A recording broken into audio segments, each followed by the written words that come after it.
ইমানদার যারা, সফল কাম হলো তারা টাকা পয়সা নিয়ে কবরে যেতে পারা, ধনী হয়ে কবরে যেতে পারা, এটা মানুষের জীবনের সফলতা নয়।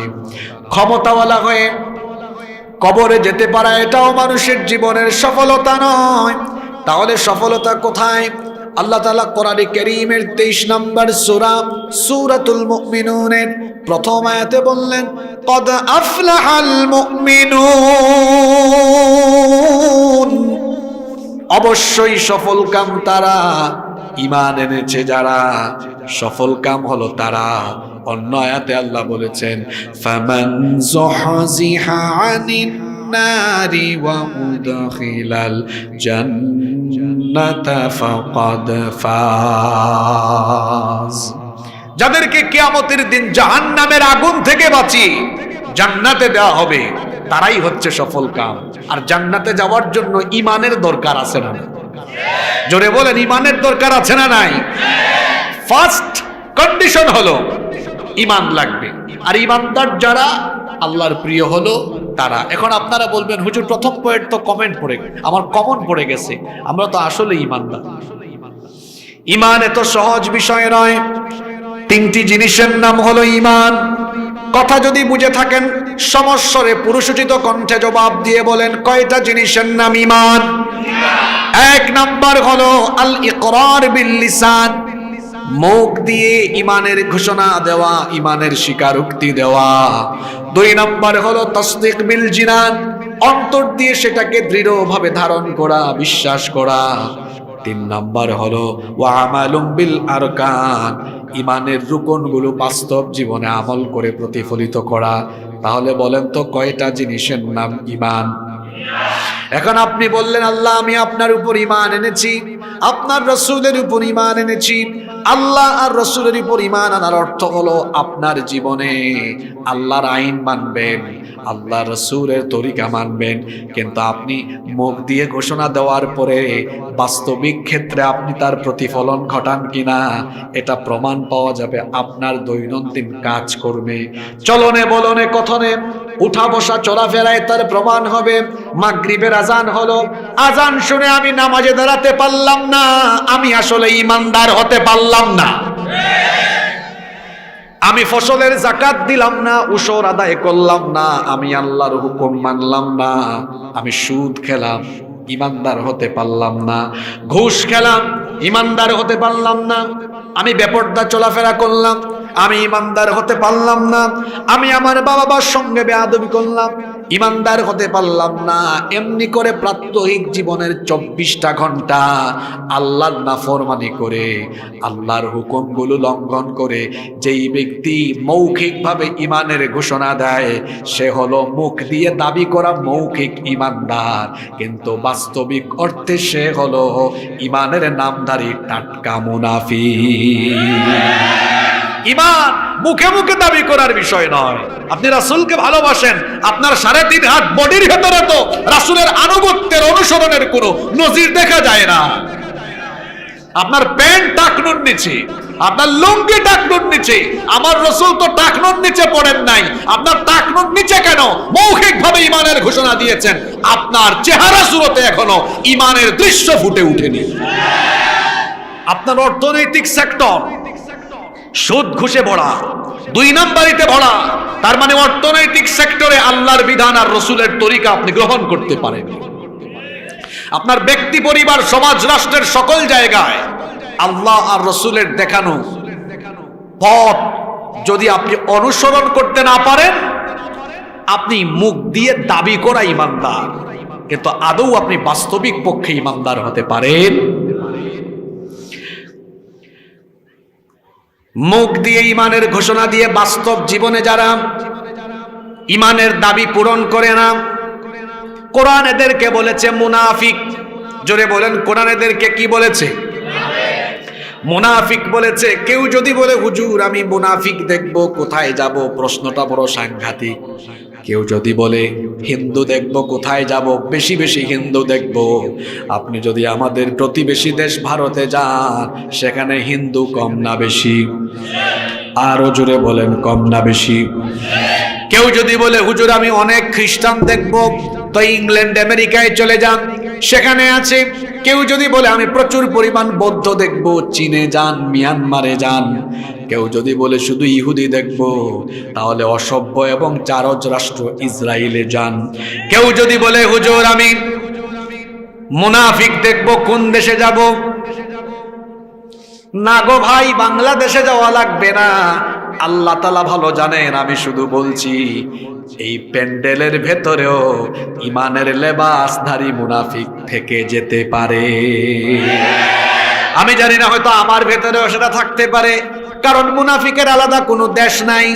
সে তো কপালে বা পিঠে সাইনবোর্ড নিয়ে ঘোরাফেরা করে না। সংক্ষিপ্ত কথা হলো, মুনাফিক হলো সে মুখে বলে একটা, করে সে। তা আমি মুখ দিয়ে ইমানের ঘোষণা দিই, আমি 24 ঘন্টা ইমানের একটা দাবিও যদি পূরণ না করি, তাহলে বাস্তবিক অর্থে আমি আসলে খাঁটি ইমানদার হতে পারলাম না। আল্লাহ তাআলার নৈকট্যশীল বান্দা বান্দি হতে হলে ফ্রেশ, নির্ভেজাল, খাঁটি ইমানদার হতে হবে। আর খাঁটি ইমান কি? আমার ইমানের ভেতরে নিফাকের একটুও ছিটাফুটা থাকবে না। আমার প্রাত্যহিক জীবনের 24টা ঘন্টা মরণের আগ পর্যন্ত আল্লাহর হুকুম, রাসূলের তরিকার বাহিরে আমি যাব না। এর নাম ঈমান। এর নাম কি? আল্লাহর নৈকট্যশীল হওয়ার কয়টা আমল বলবো? বললাম কয়টা?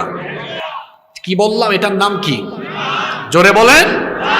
2 নাম্বার, আল্লাহর নৈকট্যশীল হতে চান, আল্লাহকে সাজদা দেওয়া লাগবে। কি দেওয়া লাগবে? 2 নাম্বার আমল হলো সাজদা। এর মাধ্যমে আল্লাহর নৈকট্যশীল হওয়া যায়। কোরআনে কারীমে আল্লাহ সূরা আলাকের শেষ আয়াতে বলেছেন, ওয়াসজুদ ওয়াকতারিব, সাজদা দাও আর সাজদা দেওয়ার মাধ্যমে আমার নিকটবর্তী হয়ে যাও।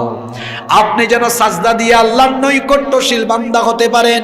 ও মা বোনেরা, আপনারা যেন আল্লাহর নৈকট্যশীল বান্দি হতে পারেন, সেজন্য দৈনন্দিন 5 ওয়াক্ত সাজদা দেওয়ার জন্য আমাদের জন্য নামাজ যিনি ফরজ করে দিলেন তিনি কে? আল্লাহকে সাজদা দেন তো? দেন তো সবাই? কিরে যুবক ছেলেরা, তোমরা কথা বলো না কেন? কই হুজুর সাজদা দেওয়ার টাইম হয় নাই, আমি বুড়া হই, চুলদারি সাদা হোক তারপরে দিব। তোমার মতো কত ছেলে তরুণ যুবক অবস্থায় দুনিয়া ছেড়ে চলে গেছে, এমন নজির আছে না নাই? Keep in your mind, there is no serial of death. মৃত্যুর কোনো সিরিয়াল নাই। আমরা সমাজে এমন বহু চিত্র দেখি, বাবা তার ছেলে মেয়ের লাশ কবরে নামাচ্ছে, দাদা কিংবা নানা তার নাতি নাতনির লাশ কবরে নামায়। এমন করুণ দৃশ্য সমাজে মাঝে মাঝে দেখা যায় কি যায় না? সুতরাং আমার সময় হয়নি, বয়স হয়নি, এটা শয়তানের পজিটিভ ধোঁকা। আরে এখনই তো আমার সাজদার সময়। আল্লাহ রাসূল বলেছেন, কিয়ামতের কঠিন বিভীষিকাময় দিনে, যেদিন সূর্য মানুষের মাথার নিকটে চলে আসবে, মাথার চাঁদি ফেটে যাবে, গুনাহগারেরা যেদিন পেরেশান হয়ে যাবে, যেদিন গাছপালা থাকবে না, আরশে আজিমের ছায়া ছাড়া আর কোনো ছায়া থাকবে না, সেদিন আল্লাহ 7 শ্রেণীর মানুষকে তার আরশের ছায়ার নিচে ডেকে জায়গা দিবেন। এর মধ্যে এক শ্রেণী হলো ওয়াশাবুন নাশাআ ফি ইবাদাতিল্লাহ, ওই যুবক যে তার যৌবনকাল আল্লাহর গোলামিতে, আল্লাহর ইবাদতে কাটিয়েছে। সুবহানাল্লাহ। এখন আমার লাফালাফির বয়স নয়, এখন আমার তামাশার বয়স নয়, এখন আমার মাদকাসক্ত জুয়ায় আসক্ত হওয়ার বয়স নয়, এখন এই বয়স মেয়েদের পিছনে ঘোরার বয়স নয়। এই বয়স হলো নামাজি হওয়ার, চরিত্রবান হওয়ার, দ্বীন কায়েমের আন্দোলনে শামিল হওয়ার বয়স। আল্লাহর নিকটবর্তী হতে হলে 2 নম্বরে কি লাগবে? জোরে বলতে হবে, একদম পিছন থেকে আওয়াজ আসতে হবে। কি লাগবে? সাজদা তো আমরা দেই না, আসরেও সাজদা না দিয়ে বসে গেছি অনেকে। আমার জাতীয় কবি বলেছেন, ঘুমাইয়া কাজা করেছ ফজর, তখনও জাগনি যখন জোহর, হেলায় খেলায় কেটেছে আসর, মাগরিবের ওই শুনিয়া যান, এখনো জামাতে হওরে শামিল, এখনো এসাতে আছে স্থান, বাজিছে দামামা বাদ্রেয়া মামা, শির উঁচু করি মুসলমান, দাওয়াত এসেছে নয়া জামানা, ভাঙা কেল্লায় ওরে নিশান। কবির এই কথাগুলো যেন আমাদের অনেক মুসলমানদের বাস্তবিক জীবনের সাথে মিলে যায়। আমাদের অনেকের ফজর চলে যায় ঘুমাতে ঘুমাতে ঘুমাতে ঘুমাতে ফজর কাজা হয়ে যায়। আল্লাহর বান্দা আল্লাহর বান্দি এত ঘুমায়, চিন্তা করে না তার জোহরের আগে জানাজা রেডি হয়ে যেতে পারে। জোহর চলে যায় কাজে করবে। আল্লাহ তাআলা তো গোটা জমিনকে আমাদের জন্য সাজদার জায়গা বানিয়েছেন। আপনি চাষে আছেন, খেতে আছেন, কাজ করছেন, যেখানেই আছেন, নামাজের সময় হয়ে গিয়েছে, আল্লাহকে সাজদা দিতে হবে। শয়তান ইবলিস আল্লাহকে সাজদা দেয় নাই কয়টা? আমার কথা কি আপনারা বুঝেন? শোনেন, আমার কথা বুঝেন গো? বুঝেন তো সবাই? তাহলে সবাই বলবেন, ইবলিস আল্লাহকে সাজদা দেয় নাই কয়টা? পিছনের ভাইরা বলেন কয়টা? মাত্র মাত্র একটা সাজদা না দিয়ে ইবলিসের ক্ষতি হয়েছে 5টা। কথা যদি বুঝে থাকেন তাহলে সবাই বলেন, এক সাজদা না দিয়ে ইবলিসের ক্ষতি হয়েছে কয়টা? 1 নাম্বার, সাজদা না দেওয়ার কারণে ইবলিস হয়েছে মালউন, মানে অভিশপ্ত। 1 নাম্বারে হয়েছে মালউন। সবাই বলেন 1 নাম্বারে হয়েছে কি? মালউন মানে অভিশপ্ত। ইবলিসের অনুসরণ করে যারা আল্লাহকে সাজদা দেয় না, তারা তো ইবলিসের অনুসারী। সাজদা না দিয়ে ইবলিস যেমন হয়েছে অভিশপ্ত, আজান শুনে যারা আল্লাহকে সাজদা দেয় না, এরাও হলো অভিশপ্ত। 2 নম্বরে হলো মারদুদ। ইবলিস আল্লাহর রহমত থেকে বিতাড়িত হয়েছে, জান্নাত থেকে বিতাড়িত হয়েছে। ইবলিসের মতো আমরাও যদি আল্লাহকে সাজদা না দেই, আল্লাহর ক্ষমা, আল্লাহর রহমত এবং আল্লাহর জান্নাত থেকে বিতাড়িত হওয়া লাগবে। কারণ নামাজ ছাড়া জান্নাতের গন্ধ পাওয়ার কোনো সুযোগ। ইসলামের সবচেয়ে বড় ইবাদত হলো, আরো জোরে বলেন, সবচেয়ে বড় ইবাদত হলো নামাজ। নামাজ হলো ইসলামের সবচাইতে গুরুত্বপূর্ণ ইবাদত। যারা নামাজ আদায় করবে না, সাজদা দিবে না, তারা আল্লাহর রহমতও পাবে না, জান্নাতও পাবে। এরপরে সাজদা না দেওয়া ইবলিসের 3 নাম্বার কি ক্ষতি হয়েছে? সে হয়েছে আল্লাহর হুকুম অমান্যকারী। কোরআনুল কারীমের 2 নাম্বার সূরা, সূরাতুল বাকারা এর 34 নাম্বার আয়াত খুললে আপনি পাবেন আল্লাহ তাআলা ইবলিসের ব্যাপারে বলছেন, ওয়া ইয কুলনা লিল মালাইকাতি ইসজুদু লি আদামা ফাসাজাদু ইল্লা ইবলিস আবা ওয়াস্তাকবারা ওয়া কানা মিনাল কাফিরিন। আল্লাহ তাআলা বলছেন, আর স্মরণ করো যখন ফেরেশতাদেরকে সাজদা দেওয়ার জন্য বলা হলো, তখন ইবলিস ছাড়া সকল ফেরেশতারাই সাজদা দিল, ইবলিস সাজদা দিল না। অস্বীকার করলো কার আইন, কার আদেশ?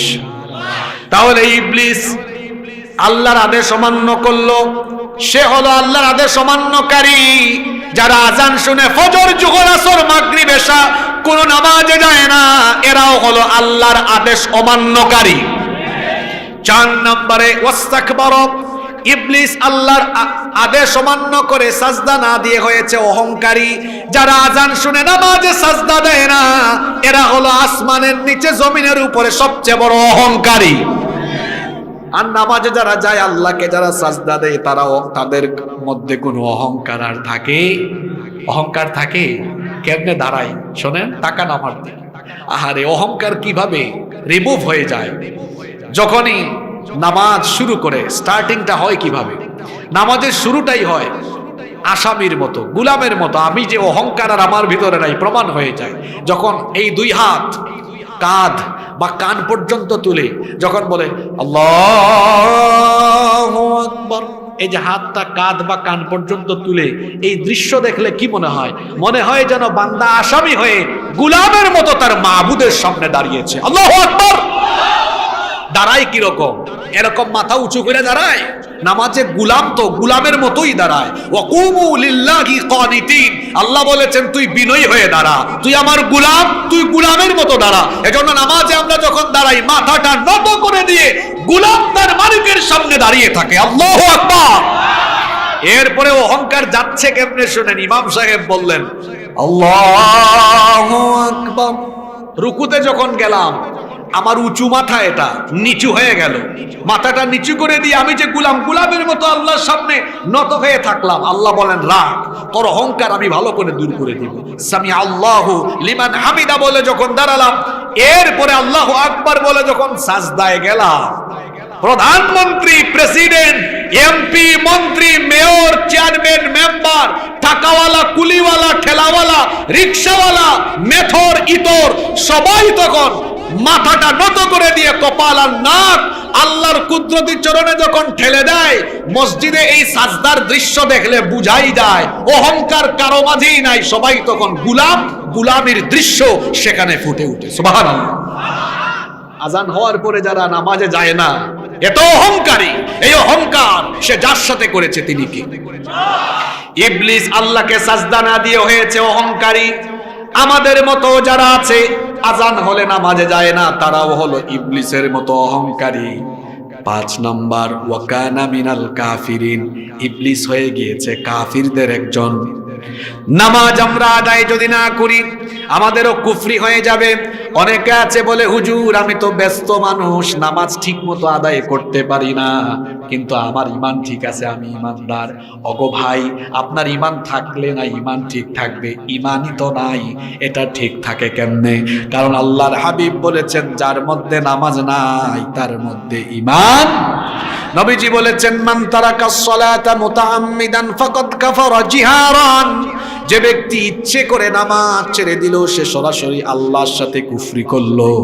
এই যে নামাজে সাজদা না দেওয়ার কারণে ইবলিস এবং ইবলিসের অনুসারী, ইবলিসের মতো যারা সাজদা দেয় না তারাও অপরাধী, এবং এদের জন্য ক্ষতি হলো মোট কয়টা?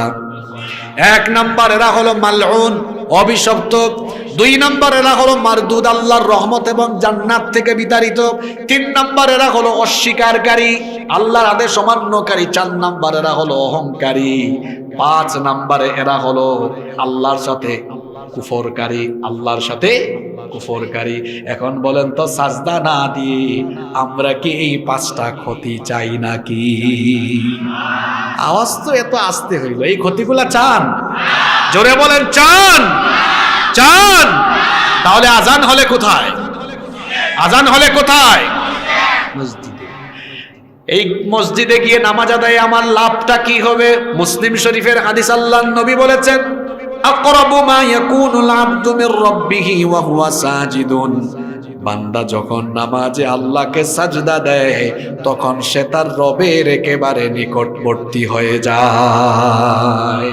বান্দা যখন সাজদা দেয়, নবীজি বলেছেন আল্লাহ আর বান্দার মাঝে কোনো গ্যাপ নাই, কোনো পর্দা নাই, আল্লাহর কাছাকাছি, বান্দা একেবারে আল্লাহর কাছাকাছি, আল্লাহর নিকটে চলে যায়। সুবহানাল্লাহ পড়েন।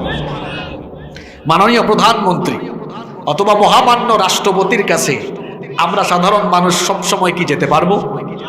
জোরে বলতে হবে, যেতে পারবো? কারণ তারা স্পেশাল সিকিউরিটি ফোর্স দ্বারা নিয়ন্ত্রিত, আপনি চাইলেই যেতে পারবেন না। কিন্তু যদি কোনোদিন যাওয়ার সুযোগ পান তখন আপনার দাবি দাওয়া আপনি পেশ করবেন না চুপচাপ থাকবেন? আহা, বলেন না। মনে করেন মেয়র সাহেব এখানে আসলেন, চেয়ারম্যান সাহেব আসলেন, এমপি সাহেব আসলেন, আসার পরে এই এলাকার মানুষ চুপচাপ থাকবে না ওনার কাছে দাবি পেশ করবে? অর্থাৎ গুরুত্বপূর্ণ ব্যক্তির নিকটে আসলে, কাছে আসলে আমরা তখন আমাদের দাবি দেওয়া পেশ করা আরম্ভ করব। বান্দা আল্লাহর নিকটে চলে যায় কোন সময়? নামাজের কোন সময়? তো এমপি সাহেব আসলে যদি এমপি সাহেবের কাছে আমি এত দাবি তুলে ধরি, আমি যখন সাজদায় যাই আল্লাহর কাছাকাছি চলে গেলাম, তখন কি আল্লাহর কাছে আমার কিছু দাবি পেশ করা দরকার না? জোরে বলেন। আপনারা করেন, দাবি পেশ করেন? কি পেশ করেন বলেন? শুধু সুবহান রাব্বিয়াল, এটাও তো আস্তে আস্তে বলেন না। কিছু মানুষ এত দ্রুত গতিতে রুকু সাজদা পারে, দেখলে মনে হয় এটা নামাজ না, এটা ফিজিক্যাল এক্সারসাইজ। আল্লাহর নবী সাহাবীদেরকে বললেন আসওয়াউস সারিকা আল্লাযী ইয়াসরিকু মিন সালাতিহি, সবচাইতে নিকৃষ্ট চোর হলো নামাজ চোর, যে নামাজের মধ্যে চুরি করে। গরু চোর নিকৃষ্ট চোর নয়, মানুষের সম্পদ যারা লুটে পুটে চুরি করে খায় এরাও নিকৃষ্ট চোর নয়। হ্যাঁ, এরাও চোর, তবে সবচেয়ে নিকৃষ্ট চোর হলো, জোরে বলেন। এখন সাহাবীরা বললেন ওয়া কাইফা ইয়াসরিক সালাতাহু ইয়া রাসূলুল্লাহ, সকলেই পড়েন সাল্লাল্লাহু আলাইহি ওয়াসাল্লাম। গো আল্লাহর নবী, নামাজ আবার চুরি করে কেমনে? নামাজ চোর কারা? আল্লাহর নবী তখন বললেন নামাজের মধ্যে রুকু আর সাজদায় তাড়াহুড়া করে যারা, নামাজ চোর হলো তারা। এই রকম নামাজ চোর আমার দেশে নাই, জোরে বলেন। খবরদার নামাজ চোরের লকব লাগাবেন না, নইলে হাসরের মাঠে আল্লাহর ফেরেশতারা নবীজিকে পরিচয় করাই দিবে, নবী এরা নামাজ চোর। রুকু সাজদায় তাড়াহুড়া করবেন না। বলছিলাম এমপি সাহেব যদি কাছে আসলে দাবি পেশ করি, তাহলে আমি সাজদায় যখন আল্লাহর কাছাকাছি চলে যাই তখন তো আল্লাহর কাছে আমার দাবি পেশ করার কথা, কিন্তু আমি দাবি পেশ করি না। আমরা জানিও না সাজদার সময় যে দোয়া কবুল হয়। আল্লাহর নবী বলেছেন ফাআকসিরু ফীহি দুআ, তোমরা সাজদার মধ্যে বেশি বেশি দোয়া করো, কারণ সাজদায় তুমি আল্লাহর নিকটে থাকো। ওই সময় তুমি আল্লাহর কাছে যা বলবা আল্লাহ তা কবুল করে নেবেন। সুবহানাল্লাহ। আবু হুরায়রা রাদিয়াল্লাহু আনহু থেকে হাদিস এসেছে, তিনি বলেছেন আল্লাহর রাসূল যখন সাজদায় যেতেন সব সময় নবীজি সাজদায় এই দোয়াটা পড়তেন, আল্লাহুম্মা গফিরলি যামবি কুল্লাহু দিক্কাহু ওয়া জিল্লাহু ওয়া আউওয়ালাহু ওয়া আখিরাহু ওয়া আলানিয়াতাহু ওয়া সিররাহু। এই দোয়া কে পারেন? হাত তুলেন।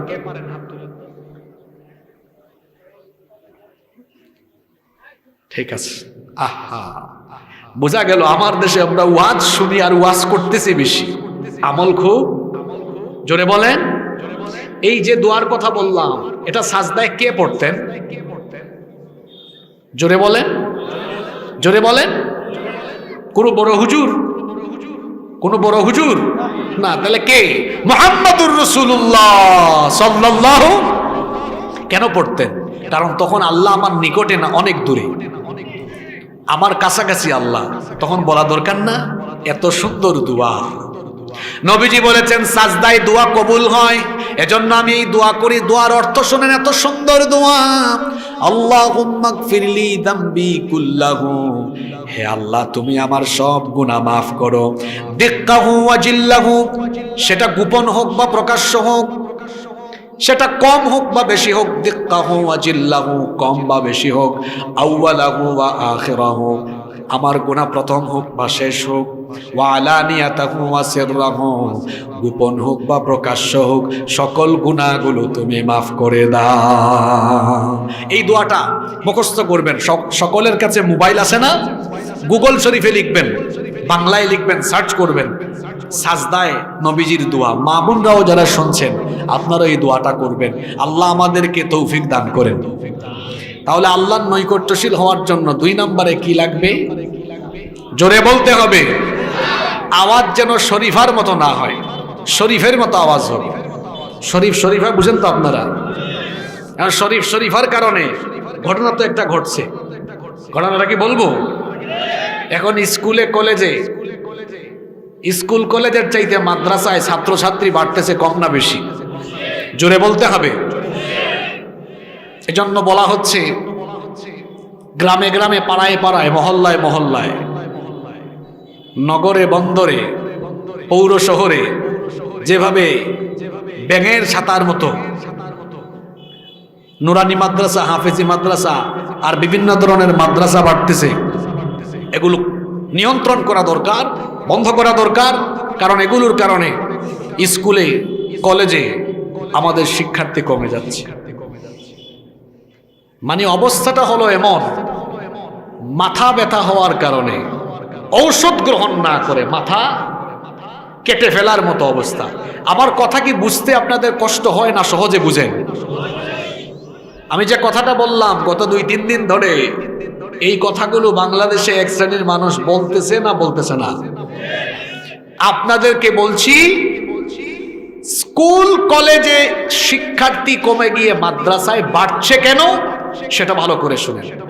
1 নাম্বার, আমাদের দেশের অভিভাবকরা তাদের সন্তানদেরকে যেমন শিক্ষিত দেখতে চান, পাশাপাশি তারা তাদের সন্তানগুলোকে আদব আখলাকে সমৃদ্ধ দেখতে চান।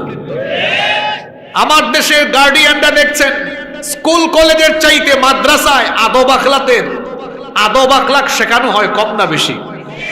প্রমাণ চান? আপনি এই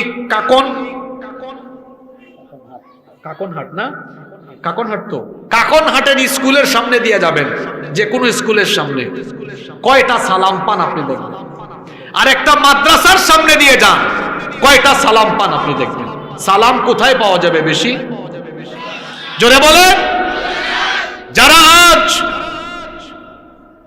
যারা আজ আদর্শিক ভাবে কারিকুলামের ভেতরে নীতি নৈতিকতা শেখাতে না পেরে নিজেদের অযোগ্যতায় মাদ্রাসা শিক্ষা ব্যবস্থা নিয়ে ষড়যন্ত্র করছেন, তাদেরকে বলবো আপনারা পারলে আদর্শিক শিক্ষা দিন। যেখানে আদর্শের শিক্ষা দেওয়া হয়, জ্বালাপুড়া করে ইসলাম বিদ্বেষ নিয়ে মাদ্রাসা শিক্ষার বিরুদ্ধে কথা বলে এই দেশে কেউ পার পাবে না। আপনি তো সালামি শিখাতে পারেননি আপনার স্কুল কলেজের ছেলেদেরকে। ওরা তো দেখা হলে বলে হাই, হেই, হ্যালো। আর আমার মাদ্রাসার ছেলেরা বাড়িতে গিয়েই তার বাপকে তার মাকে সালাম দেয়, ঠিক কি না? আমার দেশের অভিভাবকরা এই দৃশ্য যখন দেখছে, স্কুল থেকে কলেজ থেকে তার ছেলে মেয়েকে এনে মাদ্রাসায় দিয়ে দিচ্ছে।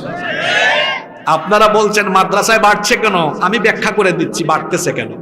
2 নম্বর, স্কুলে কলেজে আপনারা যা শিখাচ্ছেন, এখন আমার দেশের অনেক অভিভাবকরা বলতে বলতে যখন কাজ হচ্ছে না, তারা তখন প্রতিবাদের ভাষা হিসাবে তাদের সন্তানদেরকে সুশিক্ষা দেওয়ার জন্য মাদ্রাসায় নিয়ে আসতেছে। শিখাচ্ছেন কি আপনি? শরীফ কি কোনোদিন শরীফা হতে পারবে?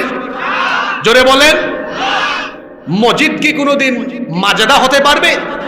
রহিম কি রহিবা হতে পারে? মুন্না কি মুন্নি হতে পারে? আপনি শিখাচ্ছেন কি? আপনি শিখাচ্ছেন সমকামিতা, আপনি শিখাচ্ছেন চরিত্র নষ্টকারী উপকরণ, বিষাক্ত এই ট্রান্সজেন্ডার। যখন আপনি ফাহিম অন্তরা, সঞ্জয় আমেনা এবং নিরাপদ স্পর্শ নামক অশ্লীল বিষয় আদি ঢুকিয়ে দিয়ে ছেলে মেয়েদেরকে অশ্লীলতা, বেহায়াপনা, নোংরামির ট্রেনিং দেওয়া শুরু করেছেন, তখন আমার দেশের মা বাবারা তাদের সন্তানদের চরিত্র হেফাজতের জন্য ছেলে মেয়েদেরকে মাদ্রাসায় এনে ভর্তি করে দিয়েছে। মাদ্রাসায় কেন স্টুডেন্ট বাড়ছে আপনি টের পাচ্ছেন না? মাদ্রাসায় স্টুডেন্ট এই কারণে বাড়ছে, কারণ আমার দেশের অভিভাবকরা দেখছে মাদ্রাসায় সন্তানদেরকে পড়ালে দুনিয়াও আছে, আখিরাতও। আর আমাদের দেশের অনেকে মনে করে মাদ্রাসারা কি জানে, এরা বেশি একটা জানে না। মাদ্রাসায় কেন তাদের মা বাবারা সন্তানদেরকে মাদ্রাসায় আনতেছেন? কোয়ালিটি স্কুল কলেজের চেয়ে মাদ্রাসায় বেশি। আমি তো চাপা মারতেছি না, আসেন কোয়ালিটি কেমনে আপনাকে দেখাই। স্কুলের একটা ছেলেকে দাঁড় করান, সে প্রমিত বাংলা জানে, সে ইংরেজি জানে। এখানে একটা কওমি মাদ্রাসার ছেলেকে দাঁড় করান, সে ইংরেজিও পারে, বাংলাও পারে, আরবি পারে, ফার্সি পারে, উর্দু পারে। আলিয়া মাদ্রাসার ছেলেকে দাঁড় করান, সেও দেখবেন বাংলা ইংরেজির পাশাপাশি আরো 2-1টা ভাষা জানে। কোয়ালিটি কার বেশি? কথা বলছেন না কেন? আমার কথা যৌক্তিক না অযৌক্তিক? আসেন, কোয়ালিটি কেমনে বেশি? স্কুলের ছেলেকে দেন এই কিতাব, শুদ্ধ করে পড়তে পারবে না। মাদ্রাসার ছেলেকে দেন, যত সুন্দর করে বাংলা কথা বলে, যত সুন্দর করে ইংরেজিতে কথা বলে। অনেকে মনে করে মাদ্রাসার হুজুররা ইংরেজি জানে না, 6-7 পাতা ইংরেজি পড়া তুমি কি ইংরেজি জানছো? হুজুরের সামনে এসে দেখো, কুলাইতে পারবে না তুমি। কোয়ালিটি, আসেন কোয়ালিটি। মাদ্রাসাকে যারা তুচ্ছ-তাচ্ছিল্য করে, আপনাকে এক লাইনে বুঝাই দিয়ে, স্কুল কলেজ বা বিশ্ববিদ্যালয়ের একটা ছেলেকে আনেন, তারে বলেন তোমার ক্লাসে অনেক বই আছে, 10টা-12টা বই থাকে না এক একটা ক্লাসে। তারে বলেন তুমি তোমার এতগুলো বই থেকে মাত্র একটা বইয়ের প্রথম পৃষ্ঠা থেকে শেষ পৃষ্ঠা পর্যন্ত শোনাও তো। পারবে? পারবে? আমার এই এলাকায়, এই কাকনহাট এলাকার একটা 10 বছরের হাফেজকে আনেন, তারে বলেন বাবা তুমি কি এই কিতাবের প্রথম থেকে শেষ পৃষ্ঠা পর্যন্ত পারবে? কি বলেন আপনারা? উত্তর দিবে এই তো 1 সপ্তাহ পর রমজান শুরু হবে, প্রথম তারাবিতে আপনার দাওয়াত। আমি প্রথম তারাবিতে এই কিতাবের প্রথম পৃষ্ঠা ধরবো, শেষ তারাবিতে গিয়ে আমি এই কিতাবের শেষ পৃষ্ঠা পড়বো, আর আপনাকে আমি দেখাবো কি করে আল্লাহর কিতাবের সম্পূর্ণটা আমি পড়ে শোনাতে পারি। আল্লাহু আকবার। আপনি 6-7 পাতা ইংরেজি, 8-9 পাতা বিজ্ঞান পড়ে মাদ্রাসার ছেলেদেরকে তুচ্ছ তাচ্ছিল্য করেন। সাবধান হয়ে যান। যারা আল্লাহর কালাম 30 পারা মুখস্থ করে সিনার ভেতরে ঢুকিয়েছে, কওমিয়ার আলিয়া মাদ্রাসায় যারা অসংখ্য হাজার হাজার লক্ষ লক্ষ হাফেজ মুখস্থ করে হাফেজে কোরআন হাফেজে হাদিস হয়েছে, যারা এত জ্ঞান রাখে 30 পারা কোরআন লক্ষ লক্ষ হাদিস মুখস্থ করেছে, তারা আপনার 6-7 পাতা ইংরেজি 8-9 পাতার বিজ্ঞানের বই চাবায়া চুবায়া খায়া সিনার ভেতরে গেঁথে ফেলতে পারবে।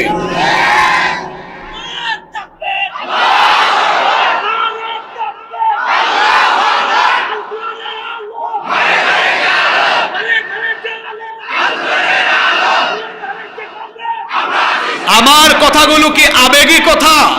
আমার কথাগুলো কি আবেগী কথা না বাস্তবিক কথা? রাজশাহী বিশ্ববিদ্যালয়ে এখন অ্যাডমিশন টেস্ট চলছে, ঢাকা বিশ্ববিদ্যালয়ে অ্যাডমিশন টেস্ট আরম্ভ হবে। মাদ্রাসার ছেলেরা মেধাবী কি মেধাবী নয়? আপনি আজকে দেখুন বিশ্ববিদ্যালয়ের পরীক্ষায় স্কুল কলেজের ছেলে মেয়েদেরকে পিছনে ফেলে মাদ্রাসার ছেলেরা বিশ্ববিদ্যালয়ের পরীক্ষায় প্রথম স্থানে চলে যায়। আপনি মাথায় সমস্যা হয়েছে বলে মাথা কাইটা ফেলবেন না।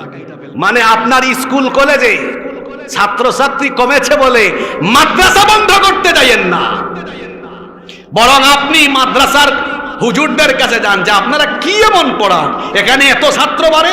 এটা জানার পরে ইসলামাইজেশন অফ নলেজের ইসলামাইজেশন করে আমার দেশের স্কুল কলেজ বিশ্ববিদ্যালয়ে সিলেবাস হিসাবে কোরআন হাদিস সন্নিবেশিত করুন।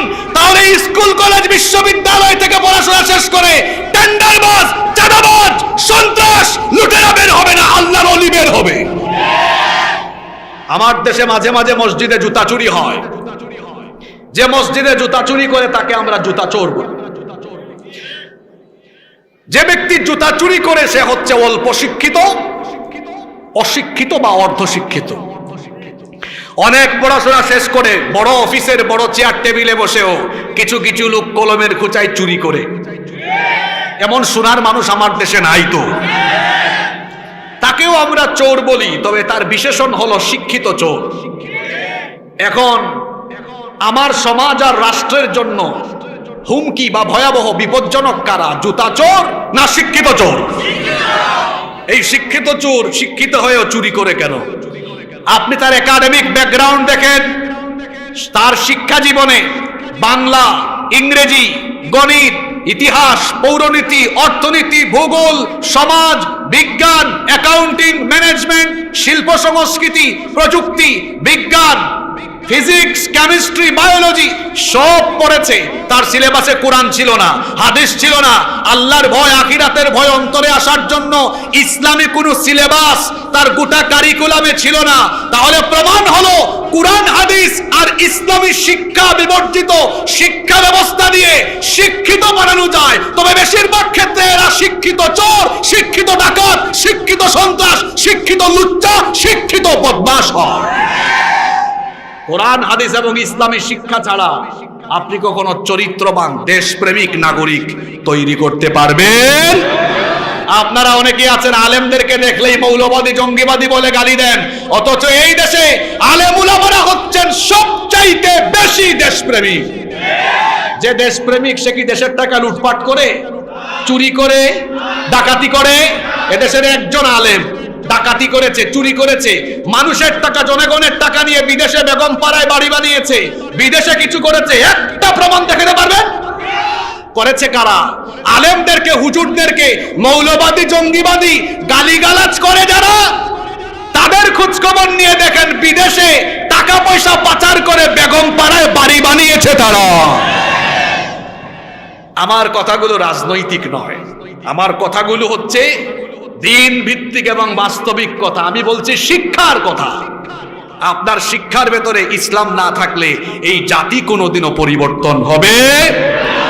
আর আমরা এর পাশাপাশি সতর্ক করে দিচ্ছি, হয়তো আমাদের দেশে আলেমদের মধ্যে পারস্পরিক কাদা ছোড়াছুড়ি, কিছুটা বিভেদ আছে, দূরত্ব আছে, কিন্তু ভাববেন না আমাদের এই দূরত্বের সুযোগ নিয়ে আপনি মাদ্রাসা বন্ধ বা মাদ্রাসা নিয়ে ষড়যন্ত্র করবেন আর এদেশের আলেম ওলামা বসে থাকবে। সাবধান করে দিচ্ছি, যদি এদেশের কোন মাদ্রাসা নিয়ে ষড়যন্ত্র হয়, পারস্পরিক বিভেদ আর দূরত্ব ভুলে গিয়ে এর বিরুদ্ধে আলেম ওলামা সবাইকে নিয়ে প্রতিবাদ করবে। আমাদের মধ্যে বিভেদ আছে, তাই বলে মৌলিক বিষয়ে আমাদের মধ্যে কোনো ইখতিলাফ। আল্লাহ তাআলা যারা বুঝার তাদেরকে বুঝ দান করে দেন। আমার কথায় কি কষ্ট পেলেন? 2 নাম্বার পয়েন্টে ছিলাম, আল্লাহকে কাছে পাওয়ার জন্য, আল্লাহর নৈকট্যশীল হওয়ার জন্য আল্লাহকে কি দেওয়া লাগবে? জোরে বলেন। ওয়াজ করি আমি, আর ক্লান্ত হয়ে যান দেখি আপনারা। 3 নাম্বার, ফরজ ইবাদতের পাশাপাশি নফল ইবাদতে মনোনিবেশ করতে হবে, তাহলে আল্লাহর প্রিয় হওয়া যাবে। মনে করেন আপনি একটা কোম্পানিতে চাকরি করেন, এখন আপনি ডিউটি ঠিক মতো পালন করার পরে ওভার টাইম কোম্পানি নিয়ে চিন্তা ভাবনা করেন, প্রতিষ্ঠান নিয়ে একটু ভাবেন, তো কোম্পানির চেয়ারম্যান বা এমডি এটা জানার পরে অন্যান্য স্টাফের প্রতি তার যে দৃষ্টিভঙ্গি, আপনার প্রতিও কি সেম থাকবে না আরো ভালো থাকবে? আপনিও যখন 5 ওয়াক্ত নামাজি হয়ে নফল ইবাদতে মনোনিবেশ করবেন, তখন আপনিও আল্লাহর প্রিয় বান্দা হয়ে যাবেন, আল্লাহর নৈকট্যশীল হয়ে যাবেন। এজন্য হাদিসে কুদসিতে এসেছে, আল্লাহ তাআলা বলেছেন, মা ইয়াতাকাররাবু ইলাইয়া আবদি বিশাইইন আহাব্বা ইলাইয়া মিম্মা আফতারাতু আলাইহি। বান্দা আমার নিকটবর্তী হওয়ার জন্য যে আমল সে করে, তার মধ্যে ফরজ ইবাদত হলো সবথেকে আগে, সবার আগে হলো এটা। এরপরে ওয়া মা ইয়াজালু আবদি ইয়াতাকাররাবু ইলাইয়া বিন নওয়াফিল হাত্তা আহিব্বাহু। বান্দা যখন ফরজ ইবাদতগুলো করার পরে নফলের দিকে মনোনিবেশ করে, তখন আমার বান্দাকে আমি ভালোবাসি। সুবহানাল্লাহ। বান্দাকে ভালোবাসেন কে? আল্লাহ বলছেন, যখন আমি আমার বান্দাকে ভালোবাসি তখন কি করি? ফাইদা আহবাবতুহু কুনতু সামাহুল্লাযী ইয়াসমাউ বিহি। আমি যখন কাউকে ভালোবাসি তখন তার কান আমার কান হয়ে যায়। ওয়া বাসারাহুল্লাযী ইউবসিরু বিহি, তার চক্ষু আমার চক্ষু হয়ে যায়। ওয়া ইয়াদাহুল্লাতী ইয়াবতিশু বিহা, তার হাত আমার হাত হয়ে যায়। ওয়া রিজলাহুল্লাতী ইয়ামশি বিহা, তার পা আমার পায়ে পরিণত হয়ে যায়। সুবহানাল্লাহ। এখন বলেন, আপনার কান, আপনার পা, আপনার কান, আপনার চোখ, আপনার হাত, আপনার পা আল্লাহর অঙ্গ প্রত্যঙ্গে পরিণত হয়ে যাওয়া, এটার মানে আপনার কান, চোখের, হাত, পায়ের মতো আল্লাহর কিন্তু অঙ্গ প্রত্যঙ্গ ওরকম নয়। কারণ লাইসা কামিসলিহি শাইউন, কোনো কিছুই তার মতো নয়। তাহলে আল্লাহ কেন এই কথা বললেন? এই হাদিসের ব্যাখ্যায় মুহাদ্দিসগণ বলেছেন, অর্থাৎ তার এই অঙ্গগুলো, কান, চক্ষু, হাত, পা, এই অঙ্গগুলো তার নিজের ইচ্ছায় তখন আর পরিচালিত হবে না। বান্দা যখন আল্লাহর প্রিয় হয়ে যায়, তখন তার অঙ্গ প্রত্যঙ্গগুলো আল্লাহর পছন্দ মোতাবেক পথে পরিচালিত হয়। একটা উদাহরণ দেই, তাহলে আপনারা বুঝে ফেলবেন। উদাহরণটা হলো এই, আপনার বাবা বা আপনার মা আপনাকে ভালোবাসেন কম না বেশি? বাবা মা দেখলেন সন্তান পুকুরের দিকে চলে যাচ্ছে, গেলেই পুকুরে পড়ে যাবে। এই দৃশ্য দেখার পরে মা বাপ সন্তানকে পুকুরে পড়তে দিবে নাকি ফিরাইয়া আনবে? মা বাবা যেমন পুকুরের কাছাকাছি চলে যাওয়া সন্তানকে পুকুরের ধার থেকে ফিরায় আনে, কারণ মা বাবা সন্তানকে ভালোবাসে, ঠিক তেমনি আল্লাহ যখন আপনাকে ভালোবাসবে, আপনার এই চক্ষু যখন জিনার দিকে চলে যাবে, কান যখন বাজে জিনিস শুনবে, হাত পা যখন আল্লাহর আনুগত্যের বিপরীত কোনো দিকে পরিচালিত হবে, আল্লাহ তখন ভালোবেসে আপনার অঙ্গ প্রত্যঙ্গগুলোকে আল্লাহর নিষিদ্ধ পথ থেকে ফিরাইয়া আনবে। তাও সুবহানাল্লাহ কইতে ইচ্ছে করে না। আপনারা কি হাদিসটা বুঝছেন? হ্যাঁ, কত বড় কথা। আল্লাহ নিজের দায়িত্বে আপনার চক্ষু দিয়ে মোবাইল খুলেছেন, বাজে ভিডিও আল্লাহ তাআলা তখন নিজের দায়িত্বে আপনার অন্তরে তার ভয় ঢুকায় দিয়ে আপনাকে সেভ করবেন, কারণ আপনি আল্লাহর প্রিয় বান্দা। সুবহানাল্লাহ। তাহলে 3 নাম্বার আমরা জানলাম, আল্লাহর প্রিয় হতে হলে নফলের প্রতি যত্নবান হতে হবে। 4 নাম্বার হলো আল্লাহর প্রিয় বান্দা বান্দি তারা, আল্লাহর জিকিরকারী যারা। জোরে বলেন, কার জিকির? এখন আমাদের দেশের মানুষ জিকির মানে মনে করে বসেন, দাঁড়ান, লাফান, এগুলোকে মানুষ জিকির বানিয়েছে। আর আমি তো চট্টগ্রামে থাকি, আমার বাড়িও সিলেটে। ওই অঞ্চলের মানুষরা আবার জিকির বানিয়েছে শেরালি বাবা, মেরালি বাবা, ডালচাল বাবা, ল্যাংটা বাবা, টাকি বাবা, বদনা বাবা। বাবার বাবা, বাবা কম থাকা ভালো না বেশি থাকা ভালো? আপনাদের রাজশাহীতে কি এরকম বাবা আছে নাকি? হ্যাঁ, কি বলেন? রাজশাহীতেও বাবা আছে? কোন বাবা? ইয়াবা বাবা না অন্য বাবা?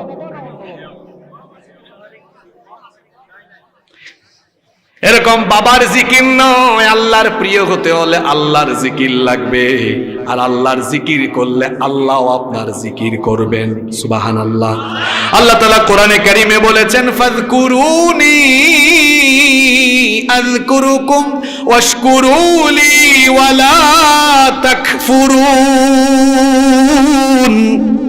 তুমি যদি আমার জিকির করো আমিও তোমার জিকির করব। হাদিসে কুদসিতে এসেছে, আল্লাহ তাআলা বলেছেন, ইন যাকারানি আবদি ফি নাফসিহি যাকারতুহু ফি নাফসি। আমার বান্দা যখন আমাকে মনে মনে স্মরণ করে আমিও আমার বান্দাকে মনে মনে স্মরণ করি। ওয়া ইন যাকারানি ফি মালাইন যাকারতুহু ফি মালাইন হুম খায়রুম মিনহুম। বান্দা যখন আমাকে কোন সমাবেশে ডাকে, প্রকাশ্যে ডাকে, আমি তার চাইতে আরো উত্তম সমাবেশে আমার বান্দার জিকির করি। আল্লাহ তাআলা বলেছেন, ওয়া ইন তাকাররাবা মিন্নি শিবরান তাকাররাবতু ইলাইহি যিরান। বান্দা যখন আমার দিকে এক বিঘত এগিয়ে আসে আমি আমার বান্দার দিকে তখন এক হাত এগিয়ে আসি। আল্লাহ তাআলা বলেছেন, ওয়া ইন তাকাররাবা ইলাইয়া যিরান তাকাররাবতু মিনহু বান। বান্দা যখন আমার দিকে এক হাত এগিয়ে আসে আমি তখন আমার বান্দার দিকে দুই হাত এগিয়ে আসি। আল্লাহু আকবার। আল্লাহ তাআলা আরো বলেছেন, ওয়া ইন আতানি ইয়ামশি আতাইতুহু হারওয়ালাতান। আমার বান্দা যখন আমার দিকে হেঁটে হেঁটে আসে আমার রহমত তখন আমার বান্দার দিকে দৌড়ায়া দৌড়ায়া যেতে থাকে। তাহলে আল্লাহর জিকির করলে লাভ আছে না নাই? আল্লাহর জিকির মানে হচ্ছে সর্বাবস্থায় আল্লাহ তাআলাকে স্মরণ রাখা। আর আল্লাহর স্মরণ থাকলে মানুষ গুনাহ করতে আর পারে। মোবাইল হাতে নিয়েছেন, আজে বাজে ভিডিও দেখতে মন চায়, একা একা আছেন, কিন্তু তখন যদি আল্লাহর স্মরণ থাকে যে আমার মা বাবা ভাই বোন কেউ দেখছে না, কেউ যেটা দেখছেন না এখনো আমাকে যিনি দেখছেন, জুড়ে বলেন তিনি কি? এই স্মরণ থাকলে গুনাহ থেকেও বাঁচতে পারবেন, অন্যদিকে আল্লাহর প্রিয় হয়েও যেতে পারবেন। আল্লাহ আমাদেরকে এই গুণে গুণান্বিত হওয়ার তৌফিক দেন, বলেন আমিন। 5 নাম্বার আল্লাহর নৈকট্যশীল বান্দা হলো তারা আল্লাহর কাছে চায় যারা, দোয়া করে যারা। আল্লাহ তাআলা কোরআনে কারীমে বলেছেন, ওয়া ইযা সাআলাকা ইবাদি আন্নী ফাইন্নী করিব। ও নবী, তারা যদি আমার ব্যাপারে তোমাকে প্রশ্ন করে তাদেরকে বলো ফাইন্নী করিব, আমি তাদের নিকটে আছি। তারা যখন আমাকে ডাকবে, উজিবু দাওয়াতাদ দাঈ ইযা দাআন, যখন কেউ আমাকে ডাকবে আমি তার ডাকে জবাব দিব, সাড়া দিব। দোয়া হচ্ছে এমন একটি ইবাদত, দোয়ার মাধ্যমে আল্লাহর কাছাকাছি যাওয়া যায়। দোয়া করলে আল্লাহ খুশি হন, দোয়া করলে আল্লাহ তাআলা আপনার উপরে অনেক বেশি খুশি হয়ে যান। এজন্য আল্লাহর নবী বলেছেন, সাল্লাল্লাহু মিন ফাদলি, তোমরা আল্লাহর অনুগ্রহ তালাশ করো। ফা ইন্নাল্লাহা ইউহিব্বু আইয়ুসআল, নিশ্চয়ই আল্লাহ ওই ব্যক্তিকে ভালোবাসেন যে ব্যক্তি আল্লাহর কাছে চায়। মাল্লাম ইয়াসআলিল্লাহি ইয়াগদাব আলাইহি, যে ব্যক্তি আল্লাহর কাছে চায় না আল্লাহ তার উপর খুশি হন। চাইলে অহংকার দূর হয়, চাইলে নিজের মধ্যে গোলামির ভাব ফুটে ওঠে। আল্লাহ তাআলাকে বাদ দিয়ে দুনিয়ার মানুষের কাছে চাইলে দুনিয়ার মানুষ আপনার প্রয়োজন পূরণ করবে না। এমনকি দুনিয়ার মানুষ আপনি চাইলে আপনার উপর বেজার হবে, রাগ করবে। আপনার গ্রামের কারো কাছে যদি আপনি একবার যান দিয়ে দিবে, পরের গার গেলেও হয়তো দিয়ে দিবে, কিন্তু বারবার গেলে আপনার উপর খুশি থাকবে নাকি আপনার উপর রাগ করবে? কিন্তু আল্লাহ তাআলা হচ্ছেন এমন রব, আপনি আল্লাহর কাছে না চাইলে আল্লাহ নারাজ হন, বেজার হন, কিন্তু আল্লাহর কাছে চাইলে আল্লাহ খুশি হয়ে যান। সুবহানাল্লাহ পড়বেন না? এজন্য মুমিন ব্যক্তি সব সময় আল্লাহর কাছে চাইবে। আর দুয়ার মাধ্যমে অসম্ভব সম্ভব হয় কি হয় না?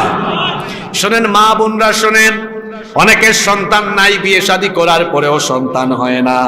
জিন্দা বা মুর্দা পীরের কাছে যাবেন না, গণকের কাছে যাবেন না। আপনি সন্তান পাওয়ার জন্য তখন আল্লাহর কাছে দোয়া করেন, কারণ দুয়ার মাধ্যমে তো অসম্ভব সম্ভব হয়ে যায়। আমাদের জাতির পিতা ইব্রাহিম আলাইহিস সালাম ৮৬ বছর পর্যন্ত তার কোনো সন্তান ছিল না। যখন তার সন্তান ছিল না তিনি দোয়া করেছেন কার কাছে? আরো জোরে বলেন। তিনি দোয়া করেছিলেন, রব্বি হাবলি মিনাস সালিহিন। কারণ চলে গেছে নাকি? কারেন্ট চলে গেছে নাকি ভাই? ও কারেন্ট আসছে না, ও এতক্ষণ জেনারেটর ছিল। তিনি দোয়া করেছেন কার কাছে? জাকারিয়া আলাইহিস সালামের স্ত্রী বন্ধা। চিকিৎসা বিজ্ঞান বলে বন্ধা নারীর ঘরে কোনো সন্তান হয়, কিন্তু তিনি যখন দোয়া করেছিলেন অসম্ভব সম্ভব হয়ে গেল। তার ঘরেও জাকারিয়ার সুসংবাদ, তার ঘরেও ইয়াহইয়ার সুসংবাদ দিয়েছেন কি? সুতরাং দুয়ার পাওয়ার আছে, দুয়ার মাধ্যমে বান্দা আল্লাহর কাছাকাছি যেতে পারে। আইয়ুব আলাইহিস সালাম অসুস্থ ছিলেন 18 বছর। জুড়ে বলেন কত বছর? দোয়া করেছিলেন কার কাছে? তাকে সুস্থ করে দিয়েছেন কি? এরপরে দেখুন ইউনূস নবী বিপদে পড়েছিলেন, সাগরে মাছের পেটের ভেতরে ছিলেন, তখন তিনি কি করেছিলেন? দোয়া করেছিলেন। তাহলে যারা দোয়া করে, আল্লাহর কাছে দোয়া করে যারা, আল্লাহ তাআলার নৈকট্যশীল বান্দা হলো তারা। এজন্য দোয়া করবেন আল্লাহর কাছে, করবেন তো? 6 নম্বর, আল্লাহ তাআলার নৈকট্যশীল হতে চান, তওবা এবং ইস্তেগফারকারী বান্দা হয়ে যান। তওবা ইস্তেগফার বান্দাকারীদেরকে আল্লাহ ভালোবাসেন। কে জানেন দেখি বলেন তো? আমাদের নবী প্রতিদিন তওবা ইস্তেগফার করতেন কয়বার? এক হাদিসে এসেছে 70 বার, আর এক হাদিসে 100 বার। আপনারা বলেন, আপনারা করেন কয়বার? নবীর জীবনে গুনাহ আছে? ক্লান্ত হয়ে গেছেন নাকি আপনারা? জোরে বলেন, নবীজির জীবনে গুনাহ আছে? আমাদের গুনাহ আছে না নাই? তো যার গুনাহ নাই তিনি তওবা করেন কয়বার? আর যাদের আছে তারা করে না একবার। চিন্তা করেছেন? চিন্তা করেছেন? আমার একটা ঘটনা মনে পড়লো, খুব ইন্টারেস্টিং একটা ঘটনা। ঘটনাটা কি বলবো? জোরে বলেন, বলবো? একজন বুজুর্গ ব্যক্তি গাড়িতে, যানবাহনে উঠেছেন। আমরা তো গাড়িতে উঠার দোয়া জানি, বিসমিল্লাহি মাজরিহা ওয়া মুরসাহা ইন্না রাব্বি লাগাফুরুর রাহিম, সুবহানাল্লাযী সাখখারা লানা হাযা ওয়া মা কুন্না লাহু মুকরিনিন ওয়া ইন্না ইলা রাব্বিনা লামুনকালিবুন। তো এই বুজুর্গ ব্যক্তি বসে আছেন, কিছুক্ষণ পর পর আস্তাগফিরুল্লাহ আস্তাগফিরুল্লাহ আস্তাগফিরুল্লাহ একটু পর পর পড়েন। পাশের সিটের প্যাসেঞ্জার জিজ্ঞেস করলো, ভাই আপনি কিছুক্ষণ পর পর আস্তাগফিরুল্লাহ পড়েন কেন? তিনি তখন জবাবে কোরআনের একটা আয়াত বলেছেন। কোরআনের কি বলেছেন? কোরআনুল কারীমের 8 নম্বর সূরা, সূরা আনফালের 33 নম্বর আয়াত দিয়ে জবাব দিলেন। তিনি বললেন, ওয়া মা কানাল্লাহু মুআযযিবাহুম ওয়া হুম ইস্তাগফিরুন। অর্থাৎ ইস্তেগফাররতদের উপরে আল্লাহ তাআলা আযাব দেন না, বিপদ দেন না। কাদের উপরে? জোরে বলেন একটু। আপনাদেরকে একটা আমল শেখায় যাচ্ছে, তো ভালো আমল, ইস্তেগফাররত। কি রত? তখন ওই প্যাসেঞ্জার বলল, ভাই একটু বুঝায় বলেন এই আয়াত দিয়ে কি বোঝাতে চাইলেন? তিনি বললেন, দেখো ভাই, গাড়িতে আছি, গাড়িতে যতক্ষণ আমরা চলি মৃত্যুর একটা ঝুঁকি আছে না নাই? তিনি বললেন, শুধু গাড়িতে নয় ভাই, গাড়ির বাহিরে বাড়িতে থাকলেও ঝুঁকি আছে। কালকে যে ঝড় তুফান হইল, বাড়ির টিন সুদ্ধা পড়ে মারা যাওয়ার সম্ভাবনা ছিল কি ছিল না? রাস্তাঘাটেও বিপদ হওয়ার সম্ভাবনা আছে না নাই? হেঁটে যাচ্ছেন, পিছন থেকে মোটরসাইকেল ধাক্কা দিয়ে ফালায়া চলে যেতে পারে। তাহলে বাড়িতে, গাড়িতে, রাস্তাঘাটে কোনো জায়গায় সেফ না। দুনিয়াতে কি একটা জায়গাও আমাদের জন্য নিরাপদ আছে? জোরে বলতে হবে, আছে? আছে? প্রতি মুহূর্তে আমরা রিস্কের মধ্যে আছি। তিনি বললেন, পৃথিবী হলো রিস্কি জোন, এটা সেফ জোন না, এটা রিস্কি জোন। রিস্কের ভেতরে আছি, না জানি কোন সময় কোন আযাব, কোন গজব চলে আসে। যেহেতু আল্লাহ কোরআনে বলেছেন ইস্তেগফারকারীর উপরে আল্লাহ গজব দিবেন না, আযাব দিবেন না, বিপদ দিবেন না, এজন্য আমি ইস্তেগফার করি। আর আরেক কারণ হলো, আমার নবীও তো ডেইলি 100 বার করতেন। একসাথে দুইটা লাভ হইল। 1 নাম্বার লাভ, আমি যদি ইস্তেগফাররত থাকি, গাড়িতে বাড়িতে কোথাও আমার উপর গজব আসবে না। দ্বিতীয়ত, আল্লাহর নবীর সুন্নাত আদায় হবে। দুইটা লাভই আমার হয়ে গেল। সুবহানাল্লাহ পড়েন। ইস্তেগফাররত ব্যক্তির উপর আল্লাহ আযাব গজব দেন না। এখানে যত বাবারা ভাইয়েরা শুনছেন, মহিলা প্যান্ডেল থেকে যত মা বোনেরা শুনছেন, এই আমলটি সবার মধ্যে ডেভেলপ করবেন। সারা দিনে যখনই সময় পাবেন কি পড়বেন? দেখুন, সকালবেলা আপনারা মাঠে গিয়েছেন, একটু পর পর বলেন আস্তাগফিরুল্লাহ। এই যে বৈশাখ মাস আসতেছে, আকাশ থেকে এখন আপনারা এটাকে কি বলেন? বজ্রপাত, আপনার এত সুন্দর ভাষা, আপনাদের এত মায়ার ভাষা। ওই নোয়াখালীতে বলে ঠাডা পড়ছে। কি পড়ছে? তো ইস্তেগফাররত অবস্থায় থাকবেন, যতই ঠাডা পড়ুক আপনাকে আল্লাহ কি করবেন? হেফাজত করবেন। আমার কাউন্সিলর সাহেব বললেন যে হুজুর আমাদের এলাকার জন্য একটু দোয়া করে যাবেন যেন আযাব গজব না হয়। তো আমি আমার কাউন্সিলর ভাইয়ের সেই দাবি অনুযায়ী আপনাদেরকে বলবো, সবাই আপনারা ইস্তেগফাররত অবস্থায় থাকবেন, ইনশাআল্লাহ আযাব গজব আসলেও আপনাদের ধারে কাছে আসবে না। হেফাজতের মালিক কি?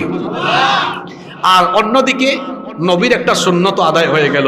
সারা দুনিয়ার সবকিছু এক পাল্লায় তুললে আরেক পাল্লায় নবীর একটা সুন্নত তুললে নবীর সুন্নতের পাল্লার ওজন বেশি হবে, ঠিক কি না? কিভাবে 100 বার হবে? আমার দিকে তাকান।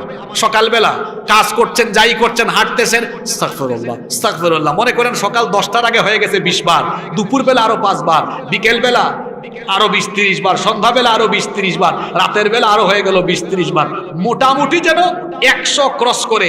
এইরকম প্রতিদিন আমরা ইস্তেগফারের আমলটা সকল ভাই বোনেরা করতে পারবো তো ইনশাআল্লাহ? আল্লাহ তৌফিক দান করেন, বলেন আমিন। কষ্ট হচ্ছে না তো আপনাদের? আচ্ছা, 7 নাম্বার হলো আল্লাহর কাছাকাছি যেতে হলে ইহসান অর্থাৎ একাগ্রতার সাথে আল্লাহর ইবাদত করতে হবে। 8 নাম্বার, আমি একটু সংক্ষেপ করছি, কিছু কারণ আছে। 8 নাম্বার, আল্লাহর কাছাকাছি যেতে হলে মা বাপের কাছাকাছি যেতে হবে, মা বাপকে খুশি করতে হবে। আমার তো সময় নাই, ভবিষ্যতে রাতের বেলা বা সন্ধ্যার পরে আসলে বলে যাব। মা বাবাকে যে খুশি করতে পারে না সে সারা দুনিয়ার ইবাদত দিয়েও আল্লাহকে খুশি করতে পারবে। সোজা কথা। আল্লাহর প্রিয় হতে হলে কার সেবা করতে হবে? খবরদার যুবকেরা, মা বাবা বড় সেনসিটিভ জায়গা। মা বাপকে কষ্ট দিয়েছো তো আল্লাহ কষ্ট পাবে, জাহান্নাম অবধারিত হয়ে যাবে। আল্লাহ কথাগুলো বুঝার তৌফিক দেন। 9 নাম্বার, মা বাবার নিকটবর্তী হওয়ার পরে আল্লাহর নিকটবর্তী হতে হলে সমাজের মানুষেরও নিকটবর্তী হতে হবে। আপনার পাড়া প্রতিবেশী আত্মীয় স্বজনের আপদে বিপদে তাদের কাছাকাছি থাকতে হবে। সময়ের অভাবে আমি হাদিসগুলো বললাম না। 10 নাম্বার, আল্লাহর নৈকট্যশীল বান্দা হতে হলে আপনাকে তাকওয়ার নীতি অবলম্বন করতে হবে। কারণ কোরআনে কারিমে আল্লাহ বলেছেন তাকওয়াবান যারা আমার কাছে সম্মানিত তারা ইন্নাল্লাহা ইউহিব্বুল মুত্তাকিন, আল্লাহ মুত্তাকিদেরকে ভালোবাসেন। এই যে আল্লাহর নৈকট্যশীল হওয়ার জন্য কয়টা আমল বললাম? জোরে বলেন কয়টা? এই 10টা গুণে গুণান্বিত হলে আমাদেরকে আল্লাহ তাআলা তার নৈকট্যশীল বান্দায় পরিগণিত করে নেবেন ইনশাআল্লাহ।